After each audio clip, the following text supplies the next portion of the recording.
All right, 5:15 from On the Border in Mount Laurel, New Jersey. This is the Zach Gelb Show. One of the best football writers in the country is Gary Myers from the New York Daily News, and he's kind enough to hop on board right now on the Zach Gelb Show. Always love to talk to Gary. Gary, appreciate a few minutes. Happy New Year. Thanks for the time, and how are you today, my friend? Happy New Year to you and to Zach and to all your listeners. I'm doing great. What's going on? Well, you had a big story earlier today, and I saw you publish that late in the morning, early in the morning, I should say, that Todd Bowles is going to be back next year, according to your sources. I think it's going to be a lame duck year next year for the Jets because I don't see the Jets really improving much. But why do you think Woody Johnson is deciding to keep Todd Bowles as the head coach of the Jets? I think there's a variety of reasons, and I don't agree with it because I don't think he should be back. But I think he's looking to establish some continuity at the top and give Bowles a chance to prove that this year was an aberration because of all the injuries and the poor quarterback play. But, you know, Zach, from what I've seen from this guy for nearly 2 years now, and I've been covering the league for a long time, I just don't see it with him. I think his game management skills are lacking. Publicly, he shows absolutely no passion, which is very unappealing to the New York's fans, especially the Jet fans who are so passionate themselves. He doesn't really have an interest in offense, hasn't been able to develop a quarterback. And my feeling is, you know, instead of going for the continuity and the stability, I say cut your losses, admit it was a mistake, and try to fix it next year. But that's not the direction they'll be going. And you never know how those things changes, but I'm going to trust your sources on this one. Let's just say, though, if they were to fire him, which according to your article is not going to be the case, who would be a guy that you would like to see come in and coach the Jets if they're going to make this a revolving door and say, hey, Todd, get on out of here? Well, I mean, I would want a coach who has head coaching experience, whose expertise is the offensive side of the ball. And, you know, there's really not a lot of those guys out there. I think you want your best coach to be your head coach. And because the most important coach on this particular Jets team, the way it's structured, is going to be the person that has the greatest influence over the quarterback, then you want the head coach to be an offensive coach. You know, I know people throwing around names like Gruden. Gruden is not coming here. I think he'd be fun to have, and he never really developed a quarterback in Tampa. He did wonders for Rich Gannon's career in Oakland, but in Tampa, in all those years he was there, he never really developed a quarterback. The guy I would like to have working directly with the quarterback, but not somebody I'd want as the head coach, is somebody like Norv Turner. I think he's the best quarterback coach of this generation. You know, I've heard people mention Tom Coughlin, but that's not going to happen. Josh McDaniels would be somebody that would be good for the Jets, but Belichick is not going to let him coach the Jets unless McDaniels is willing to end his friendship with him, because that's what happened with Eric Mangini. So the Jets are really in a tough spot. I thought they had the right idea 7 years ago when they interviewed Jim Harbaugh before he became maybe the best coach in the country. But they decided to hire Rex Ryan instead. You know, chances are if Harbaugh had come to the Jets, he probably still wouldn't be there given his history. Not staying in one place very long, but it's somebody like that, a cutting-edge offensive coach that they just need to go out and find and let him develop a quarterback.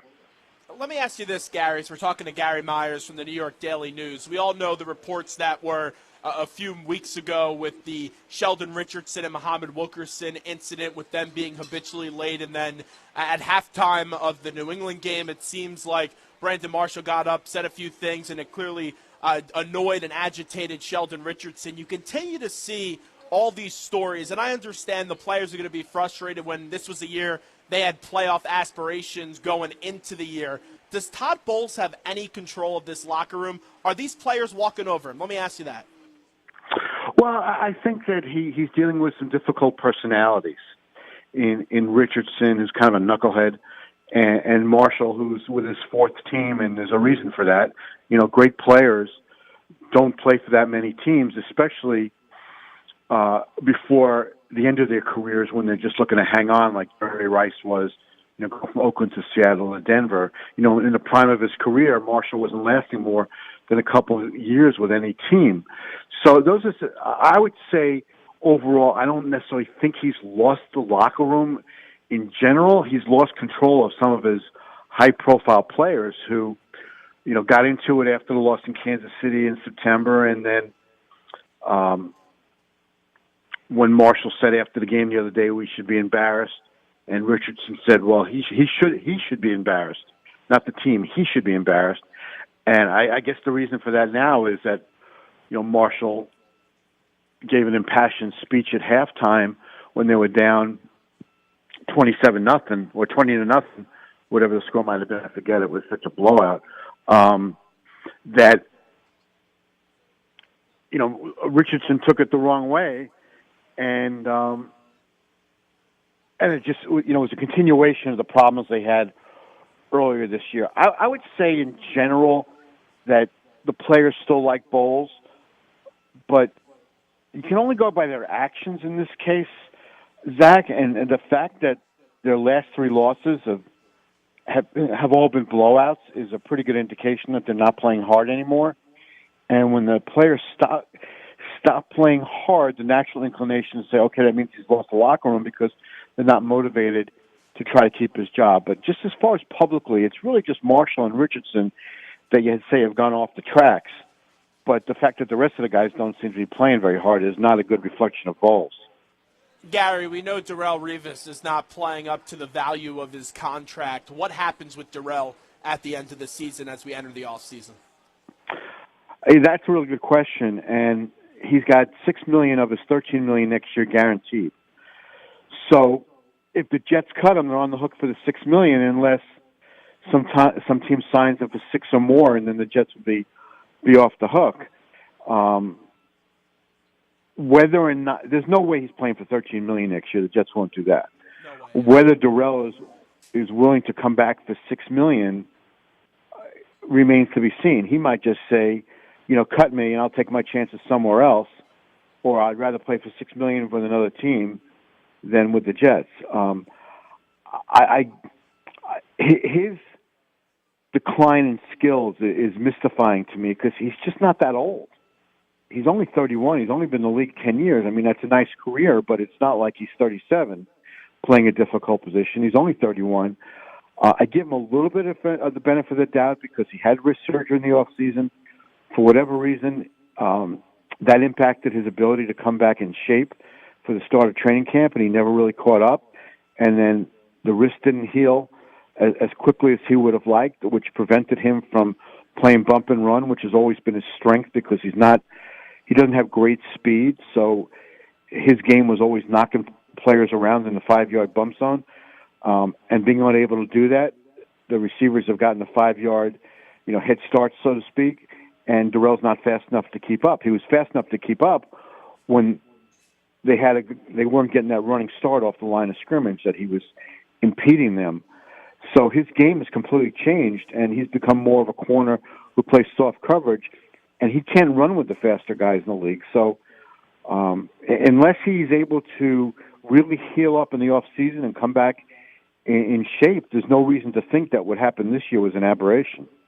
Gary Myers with us right now on the Zach Gelb Show, Fox Sports 920 The Jersey. We're powered by Corona Light today, and we broadcast from On the Border in Mount Laurel, New Jersey. Let's shift our attention to the Giants. McAdoo says the starters will play this upcoming weekend against the Redskins. Game has no meaning for the Giants, clearly has a lot of meaning for the Redskins. Gary, how long will the Giants starters actually play in this game coming up on Sunday, in your opinion? McAdoo's a tough guy to read so far because now everything he's going through is the first time, so he doesn't really have a track record that we can fall back on and say, okay, he handled it this way 2 years ago, so maybe he'll do it the same way. All he said is it's a game, and it's a game they want to win, and football players play, but I completely disagree with this. Eli's arm looked tired against the Eagles last week. You give him off on Sunday, or just let him play long enough to keep his streak going. and treat it almost as a bye week. Like you treat it as if the Giants won the division and they get a bye, and you rest some of your players who have played a lot of snaps, and you try to have them as fresh as possible. I understand the philosophy of trying to go into the playoffs with momentum, and the offense has been so non-productive this year or unproductive that you'd like to see them get on track in Washington and go into the playoffs with that kind of confidence. But Zach, I mean, they played 15 games and they haven't scored 30 points. They've averaged less than 20 per game for the entire season. It's not like they could go to Washington now and put up 35 and go into the playoffs saying, oh, we got all this figured out. You have to be realistic about it. And I just wouldn't take the chance on Eli getting hurt. Two things, Derek Carr and Marcus Mariota both got hurt last weekend. It's an injury sport, and you're taking a chance anytime you step on the field, but there's a way to minimize the risk, and that's to minimize the snaps. And the other thing is, against Washington, who the Giants are playing Sunday, in the final game of the season in 2013, Eli suffered an ankle injury that eventually required surgery. It prevented him from playing the second half of that game. And if that was the 15th game instead of the 16th game, then his streak would have ended right there because it was a pretty serious injury. And why you would want to take a chance on him getting hurt going into a playoff game when the Giants have locked in their number 5 seed, it's beyond me. It was different in 2007 when they were playing the Patriots, and they wanted to do all they could, and they felt they owed it to the league to put up the best fight they could to prevent the Patriots from going undefeated.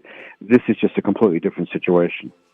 With the quarterback play of Eli Manning, we know that offense has been anemic this year, and I'm not giving him a pass. I know the offensive line has been horrendous, especially Flowers, and they haven't been able to get a consistent run game all year long. But just from the optics of it, you see Eli's age, and it makes you wonder, Gary, how much good football does he have left in him? Well, if a player at some point in their career, works his way over to the downside where the skills start to deteriorate, then you say, well, it's probably going to happen about the age that Eli's at now. He's going to be 36 next week, and he does not look like the same player this year that he was last year. His arm doesn't look as live as it did last year, and he seems to be shying away from, or let's put it this way, he seems to be hearing footsteps more than he ever has in his career. I mean, he's a tough guy, obviously. He started 198 consecutive regular season games, so he's a tough guy. But there does come a point when a player's skills start to deteriorate, and based on what I've seen this year, I'd say we begin to see the onset of that with Eli because he just hasn't played as well. And he's got better weapons than he had last year. The running game has picked up a little bit the last couple of weeks. The offensive line has been a problem, but it was a problem last year too, and they couldn't run the ball last year either. And this year he has Sterling Shepard and Victor Cruz. Well, last year he just had Odell Beckham, so you'd think with the extra weapons that he'd be a little more productive, but it has not been a good season for Eli. In terms of the postseason, we know the Giants in the regular season are the only team to beat the Cowboys this year. They beat them twice. Take the Giants out of that conversation. Who has the best chance to take down Dallas in the postseason, in your opinion? Just to address the Giants for a second, it's a cliche, but it's true. It's really hard to beat a team 3 times in one season. So if they have to go down to Dallas and beat the Cowboys again, I don't see it happening. Just like the Cowboys, who in 2007 beat the Giants twice in the regular season and were clearly a better team than the Giants that year. They lost to them at home in the playoffs when the Cowboys were the number 1 seed. But what team would give them? Well, depending on what happens with Green Bay, you always give them a chance because Aaron Rodgers is just so good, and he's capable of getting hot, ridiculously hot, at any time. So I think that would be a concern, and I'm not sold on the Cowboys' secondary. I think they could beat Seattle. There would be a game that I think they could lose if they had to go up there, but they don't have to. So the question really is who can go into Dallas and beat the Cowboys, which is a much different question of, who can beat the Cowboys if the Cowboys had to take this on the road. To win the Super Bowl, they do not have to leave the state of Texas now. And And I think their toughest game could very well be against the Giants again. Although, like I said, I don't think the Giants can beat them. I think the Cowboys are going to get to the Super Bowl. I'm sold on them. Watching them play against Detroit the other night. I mean, Detroit's just a mid-level team that's played in a division where, the winner is going to win 10 games. But they had so much to play for, and the Cowboys had already clinched. And the Cowboys, doubled them up 42-21. I think they're real good, and they're going to be very difficult to beat. So if you have Detroit in the Super Bowl from the NFC, is it anyone that You can mean give Dallas, New England? not Detroit. Dallas. Sorry. Yeah. Does anyone take down New England?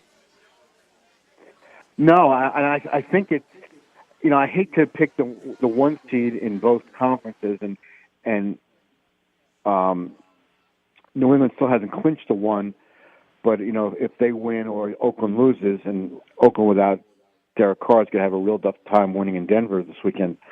I don't see any team going into either one of those stadiums and winning. But the team in the AFC that I would give the best chance of taking them down would be Pittsburgh. Just because Roethlisberger is obviously a playoff-tested quarterback.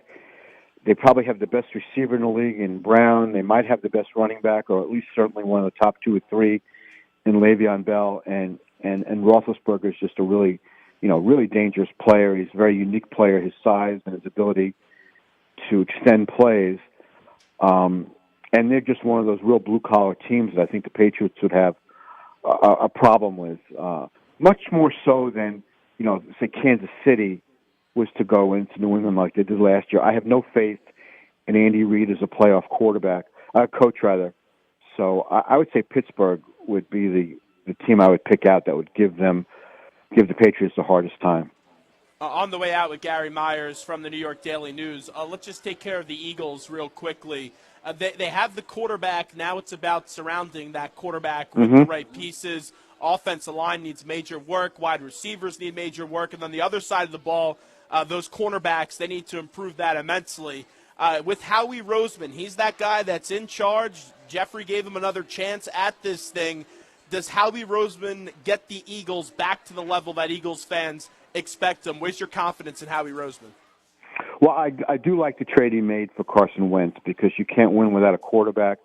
I saw him play in person twice this year against the Giants. I was very impressed. I think he's going to be a really excellent player on a completely different level than Sam Bradford. So that was an upgrade, even though they gave up a lot. But I like the idea that he at least recouped the first-round pick by trading Bradford to a desperate Minnesota team. I mean, that really made that trade palatable because they did give up a lot to Wentz. I think Howie is a shrewd guy who needs to rely on his personnel guys to advise him properly, both in free agency and the draft. It's all about picking the right players. And I think Howie's a good administrator, is a good delegator, and we'll see what they can make out of this draft. But they have the quarterback, which is the most important thing. I'm not sure they have the coach, and I know they don't have the skill position players to support him. And maybe they can get back with Sean McCoy now that Chip Kelly is gone and he's off to San Francisco for the second year, and Rex has gone out of Buffalo. Maybe the new coach in Buffalo won't be a McCoy guy, and the Eagles can get him back for the last few years of his career because that was a horrendous trade. That would be something. Just since you mentioned Chip, before we let you run, a year ago today, the Eagles fired Chip Kelly, and he was handed his walking papers before a Week 17 game between the Eagles and the New York Football Giants. With Chip Kelly, it's been a disaster of a year out in San Francisco.